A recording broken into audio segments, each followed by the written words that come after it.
এ বেশি হ্যাজাস না তো। চল তো মালটাকে সাইডে সাইডে সাইডে। আবে চল চল চল, আবে চল চল চল চল চল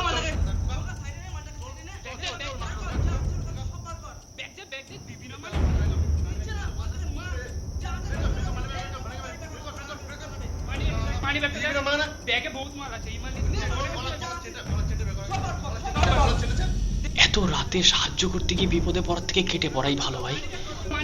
ছাড়ছে না। তার না। কিরে ছাদু, কোথায় যাচ্ছিস? ভয় পেয়ে চুপি চুপি পালিয়ে গেলে হবে? এই যা যাচ্ছে বের কর তো। আরে আমার কাছে কিছু নেই, আমাকে ছেড়ে দিন না আপনারা। ছেড়ে দেবো মানে? দিবি না মানে তুই? আরে আরে কি হচ্ছে, আরে কি হচ্ছে কি? আরে আরে আমাকে ছেড়ে দিন না, ছেড়ে দিন। আরে আমার কাছে কিছু নেই, আমাকে সত্যি কিছু নেই, আমাকে ছেড়ে দিন না ভাই, আমাকে ছেড়ে দিন না। আরে ভাই আমাকে ছেড়ে দিন না, কেন এরকম করছে ভাই? ছেড়ে দিন না ভাই আমাকে, আরে আমাকে ছেড়ে দিন না। আরে ভাই ছেড়ে দাও আমাকে, কেউ বাঁচাও না আমাকে। আরে কিছু নেই আমার, আরে আমার কাছে আরে কেউ বাঁচাও না আমাকে, আরে কেউ বাঁচাও। ব্যাগে আছে কিছু, আছে কি আছে? নিয়ে ব্যাগটা ফেলে দিচ্ছে। আরে ব্যাগ আমি নিয়ে ফেলিয়ে দিয়েছি। দিবি না মানে?